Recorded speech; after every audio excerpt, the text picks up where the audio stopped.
আসসালামু আলাইকুম। বার্তা নির্যাসে সবাইকে স্বাগতম। অবরোধ বহাল রাখতে অনড় ট্রাম্প, কার্যকর ও নজিরবিহীন জবাবে হুঁশিয়ারি ইরানের। মার্কিন যুক্তরাষ্ট্রের প্রেসিডেন্ট ডোনাল্ড ট্রাম্প বলেছেন, তেহরানের সঙ্গে পারমাণবিক চুক্তি না হওয়া পর্যন্ত যুক্তরাষ্ট্র ইরানের উপর নৌ অবরোধ অব্যাহত রাখবে। বিপরীতে ইরানও জবাব দিয়ে বলেছে, মার্কিন অবরোধের প্রতিক্রিয়া কার্যকর এবং নজিরবিহীন পদক্ষেপের মাধ্যমে দেখানো হবে। কাতার ভিত্তিক সংবাদ মাধ্যম আল জাজিরার প্রতিবেদন থেকে এ তথ্য জানা গেছে।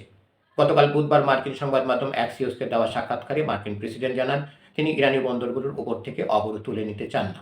এর মাধ্যমে তিনি কার্যত হরমুজ প্রণালী পুনরায় খুলে দেওয়ার বিষয়টি প্রত্যাখ্যান করলেন, যা মূলত মার্কিন ইরান আলোচনা এগিয়ে নেওয়ার একটি পথ হতে পারত। ইরান সম্পর্কে ট্রাম্প বলেন, বোমাবর্ষণের চেয়ে এই অবরোধ কিছুটা বেশি কার্যকর। তারা এখন দম বন্ধ করার পরিস্থিতির মধ্যে রয়েছে এবং তাদের জন্য পরিস্থিতি আরও খারাপ হতে যাচ্ছে। তারা কোনোভাবেই পারমাণবিক অস্ত্র হাতে পেতে পারে না। অন্যদিকে আলোচনায় ফেরার পূর্ব শর্ত হিসাবে এই অবরোধ বা অবরোধের অবসান দাবি করেছে ইরান। বেশ কিছু সংবাদ মাধ্যমের প্রতিবেদন অনুযায়ী ইরান চলতি সপ্তাহে একটি সীমিত চুক্তির প্রস্তাব দিয়েছিল, যেখানে বলা হয়েছিল ইরান হরমুজ প্রণালীতে নিজেদের অবরোধ তুলে নেবে যদি বিনিময়ে তাদের বন্দরগুলোর উপর থেকে মার্কিন অবরোধ প্রত্যাহার করা হয়। দর্শক, আরও সংবাদ পেতে আমাদের বার্তা নির্দেশ চ্যানেলটি সাবস্ক্রাইব করে আমাদের সাথেই থাকুন। গতকাল ট্রাম্পের মন্তব্য থেকে স্পষ্ট যে তিনি ইরানের এই প্রস্তাব প্রত্যাখ্যান করেছেন। মার্কিন প্রেসিডেন্ট জোর দিয়ে বলেছেন, ইরানের সঙ্গে বর্তমানে এই স্থিতি অবস্থায় তিনি স্বাচ্ছন্দ্য বোধ করছেন।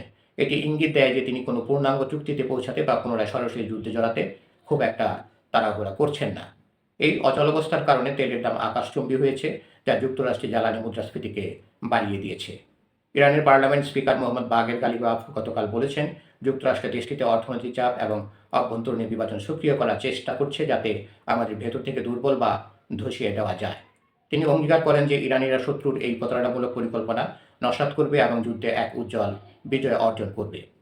উপসাগরীয় অঞ্চলে এই পাল্টাপাল্টি অবরোধের বাইরেও যুক্তরাষ্ট্র এবং ইরান পারমাণবিক ইস্যুতেও এক অচল অবস্থায় রয়েছে বলে মনে হচ্ছে।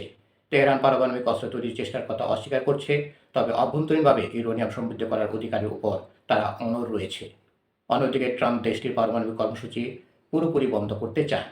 ইরান তাদের ক্ষেপণাস্ত্র ও ড্রোন উৎপাদন সীমিত করতে অথবা হিজবুল্লাহ ও হামাসের মতো আঞ্চলিক মিত্রদের সমর্থন বন্ধ করতেও অস্বীকার করেছে, যা ইসরায়েল ও যুক্তরাষ্ট্রের অন্যতম প্রধান দাবি।